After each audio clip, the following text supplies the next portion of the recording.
ഇനി ഇന്നത്തെ അറിയിപ്പുകൾ. QR ടിക്കറ്റുകൾക്ക് 15% കിഴിവ് പ്രഖ്യാപിച്ച് കൊച്ചി മെട്രോ. ഓഫർ ജനുവരി 26 മുതൽ പ്രാബല്യത്തിൽ വരും.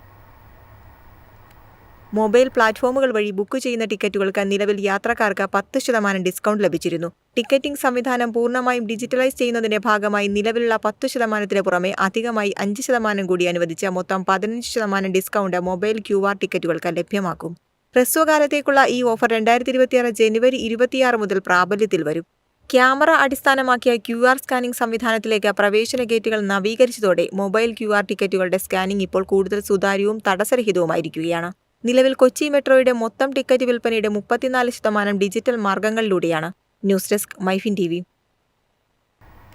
റെയിൽ മൈത്രി സേവനവുമായി കേരള പോലീസ്. യാത്രക്കാർക്ക് 24 മണിക്കൂറും ട്രെയിനിൽ സുരക്ഷ ഒരുക്കുകയാണ് ലക്ഷ്യം. യാത്രക്കാർക്ക് 24 മണിക്കൂറും ട്രെയിനിൽ സുരക്ഷ ഒരുക്കാൻ റെയിൽ മൈത്രി എന്ന പേരിൽ പുതിയ മൊബൈൽ സേവനവുമായി കേരള പോലീസ്. കേരള റെയിൽവേ പോലീസിന്റെ ആപ്പിനെ കേരള പോലീസിന്റെ ഔദ്യോഗിക ആപ്ലിക്കേഷനായ പോൽ ആപ്പുമായി ബന്ധിപ്പിച്ചാണ് പുതിയ സംവിധാനം.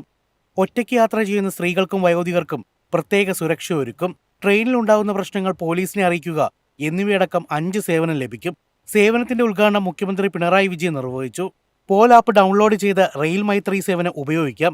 ഒറ്റയ്ക്ക് യാത്ര ചെയ്യുന്നവർ ആപ്പിലൂടെ സഹായം ആവശ്യപ്പെട്ടാൽ റെയിൽവേ പോലീസ് കൺട്രോൾ റൂമിലെ ഉദ്യോഗസ്ഥരെത്തും.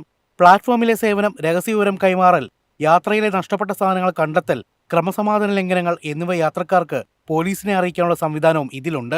News desk MyFin TV.